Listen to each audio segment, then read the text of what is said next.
What's up?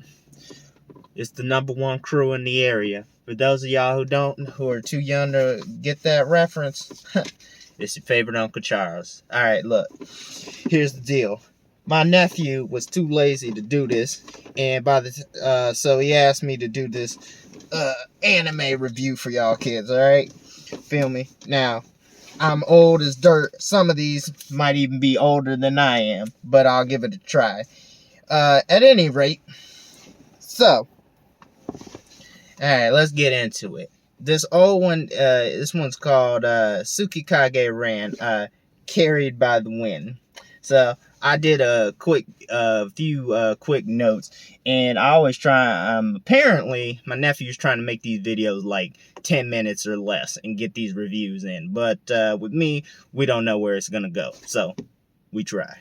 Alright, look. Let's see. Let's get to the setting. So we got an Edo samurai Japan. So, this is where we got all these samurais walking around and whatnot.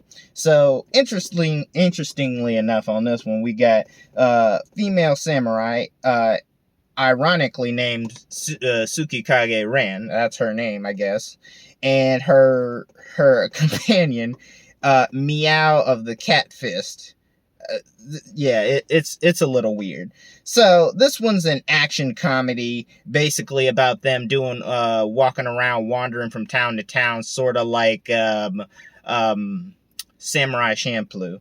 The first couple of episodes are mainly them bickering, but the show is pretty okay. It has its moments. It tries to impart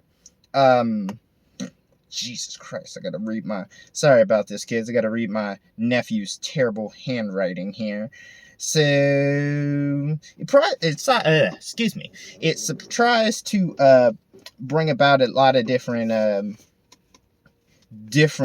teachings, lessons. Like, for instance, there's an episode on motherhood, which is ironic for Meow, because Meow is all about, she sort of chases guys, and she chases guys all around, and she talks about settling down, but she's more of an adventurous spirit, which is ironic. And then we have, which is in contrast to Ron, who is a lazy free spirit, but her whole deal is that she likes drinking booze and napping. A weird combination, but they somehow make it work. Other topics they hit on is things like respect, like for making wine, different types of crafts at the time, and like, ironically, even though Ran is a samurai, a sort of anti-samurai code sentiment is sort of brought about by her, because oftentimes she'll criticize the samurais even though she is one herself. Let's see, other teachings like finding meaning in your own life, which is sort of weird, as it's not exactly weird in the context of the story, but weird overall as a theme, because while they are wanderers looking for their own purpose, overall in a lot of other anime, you get the whole purpose is sort of put on you. So in this case, it's definitely a big old contrast. And I'll skip over some of this other crap. Maybe I'll come back to it, or I'll have my nephew do it for you. Alright, so the music. I actually watched this one. The music on this one was actually pretty interesting. If you like, say, Naruto, where they, especially in the sad scenes, where they do what's called, and I'm no expert on this bullshit, I think it's called a koto, an old-fashioned stringed instrument. They have a lot of that going on. A lot of old school Japanese and Asian influences, definitely in the opening song and in the ending. I can't pronounce either of those because they are in some Japanese, and I don't think either of those is English. Just look up the opening and ending theme for Tsukikage Ran, excuse me, and you'll be good. But it's but both of them are pretty good. They give me the same feeling as when you watch an old Shaw's Brothers kung fu movie. The dun, dun, dun, dun, dun. And it's for mainly the whole thing is just lighthearted. Ironically, even though I said that this is an action comedy, there's not there except for one episode. There's like no blood, which is immediately a turnoff for me. Well, not so much me, but like most other people just probably wouldn't get into it. So let me wrap this up with a couple more of my final thoughts overall. The animation style is actually pretty interesting. It's noted by, I've seen it noted by a few people that, for instance, it's one of those older styles where I at first thought Rand could be a guy. Now, granted, I took another look and I was like, she does have some, this male character does have some very feminine characteristics. And then first episode turns out Rand is a lady. Go figure. But overall, and also some of the a lot of the characters are, indicative of the time. So you ain't got a lot of people rocking around wearing blonde hair unless they are a foreigner. And most people got that weird samurai cut. I don't know how Japanese cut, where it's like half your head, your middle of your head, half of your head is bald on like the sides, and then you got like a top knot and something in the middle. I don't know how you could rock that, but maybe it's male pattern baldness. Hope my fro don't go too soon, but that's a different story.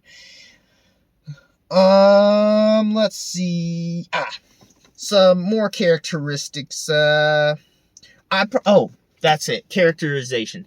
I didn't particularly like how some of the characters were characterized. I thought it could have been good if some of them were given more backstory. Like, why is, like, it's only near the end that we see an episode, the last episode, well, I think it's like the 12th out of 13th episode, where we learn that the main the villain, quote unquote, of the episode is Ron's former master, who taught her all this stuff, like how to enjoy sake and how to fight and yada yada yada, and giving her all her philosophies. And we sort of get this vague sense that he left her or abandoned her, or maybe even I think I think that he was trying to, woo said lady, but it's never truly explained. And as for Meow, the only real backstory we get, besides her martial arts proclamation that she's always claiming throughout every episode, which we honestly don't even get to see her get that in that many fights. Ron basically finishes all the fights, and if Meow does have her few minutes of fame, usually she needs Rand's help to beat the villain, which is sort of crappy, but And finally, as I was saying, all we really know about Meow truly is in her one episode of backstory. We get to meet one of her former associates, who trained with her at the same temple, but they diverged in the path they took. But overall, it's pretty episodic with very little continuity. But with little snippets at the end of it, at the very, very end, when they're doing the final closing credits for the show itself. But overall, it still wasn't terrible. I guess you could say it's a hidden gem in its own right. So for that, I gave it a C+ overall. It was really atmospheric, and it was good show to watch. Especially, I'd almost recommend it for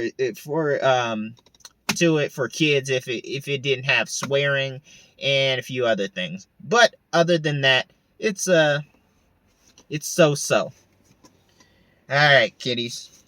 My time is up. I think I see some flashing lights of the cops. I think that means I better get the hell up out of here before they stick the IRS on me. Deuces.